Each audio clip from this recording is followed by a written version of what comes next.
velkommen. Vi skal lige ned på havnen et eller andet sted. Der står min kollega Majse, og der er også nok at se til dernede. Det er der, for der bliver trænet intenst her på trialbanen, og med god grund, fordi på tirsdag drager de her drenge til ungdoms-VM i Polen. Og Nikolaj, hvor klar er du til at komme til VM? Altså, jeg er meget klar. Nu skal vi vi er i gang med at træne de sidste ting nu, som hvis der er nogle stammer her dernede, vi ved jo ikke, hvordan banerne de ser ud dernede. Så det er rigtig godt at få det trænet igennem, så det er det sidste, vi lige skal have finpudset. Hvordan bliver det at skulle dyste mod nogle af verdens bedste? Altså, det bliver sjovt at se, hvordan man ligger i forhold til alle andre rundt i landet og i verden. Så det bliver rigtig sjovt at komme ned og se. Ved du hvad, du må have held og lykke, og nu vil jeg lade dig træne videre. Jo, tak. Og Ole, du er jo træner for drengene her. Altså, hvad er forventningerne til VM? Jamen, i første omgang så skal vi jo ned og prøve det af og se, hvor gode vi vil være i Danmark. Vi er ved at få nogle rigtig dygtige drenge, der hopper rigtig mange timer, så vi tror jo efterhånden på, at vi har noget at sende afsted. Så det bliver spændende at se. Nu er trial jo en relativt sådan ny sport, men hvordan klarer Danmark sig? Jamen, umiddelbart så skal det ud og testes nu, men jeg tror helt sikkert på, at vi får nogle gode kører og nogle gode resultater. Og, der er jo omkring 50 kører med i hver klasse, og hvis alt går vel, så tror jeg måske, at vi kan køre ind i en finaleplads, og det er altså i top 12 i en af klasserne i ungdomsklasserne, så det kunne være fedt. Og så til dem, der ikke ved det, altså hvad skal man kunne til sådan et VM? Jamen, man ved jo ikke rigtig, hvad man bliver udsat for, men nu har vi nogle træstammer liggende her. Det kan også være kampsten og alt muligt. Så skal man gennemkøre en bane, hvor man har en afmærkningsbånd, som er sat op. Så skal man følge et spor efter nogle pile, hvad kategori man kører i. Og så skal man køre det fejlfrit, uden at berøre jorden med fødderne.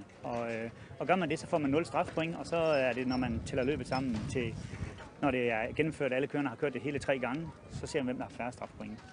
Nu kan jeg se, at den her bane består jo af forskellige ting. Altså, der er også nogle træstammer. Hvad kan sådan en bane bestå af? Jamen, det kan faktisk være gamle biler, det kan være træstammer, det kan være kampsten, betonrør.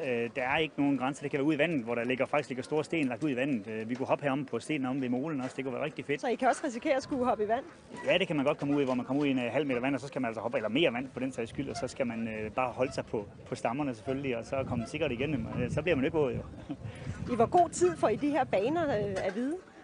Man får lov at se dem dagen før bliver det bygget, eller der bliver det endelig åbent, så man må komme ind og se det, og så skal man gå det, og man må ikke træne på det først, men man får lov at se det, og så skal man have en idé om, hvordan man vil køre det, og så skal man bare gøre det fejlfri fra start af. Så, hvor stor er interessen for det her trial? Jamen, i udlandet er det jo rigtig stort. Spanien, Frankrig har rigtig mange kører, England har også rigtig mange kører. Der kan være 160 kører bare til et klubløb.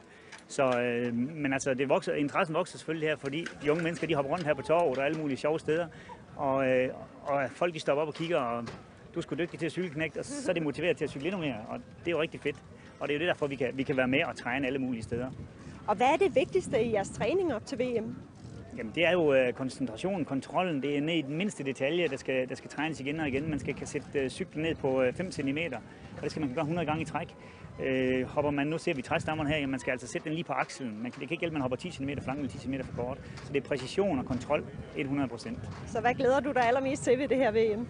Ja, det er jo at se, om ikke vi kan være heldige at køre en kører i finalen, og så selvfølgelig få noget rutine. De kører, vi sender afsted nu, de er lidt unge i deres kategori faktisk. Så de har et år mere i samme klasse næste år. Så hvis de får en rutine i år, så kan de slå til næste år. Så tror jeg måske, vi vil være helt i toppen næste år med nogle af dem. Det lyder godt. Jeg vil i hvert fald ønske jer rigtig meget held og lykke til VM. Tak skal du have. Tak.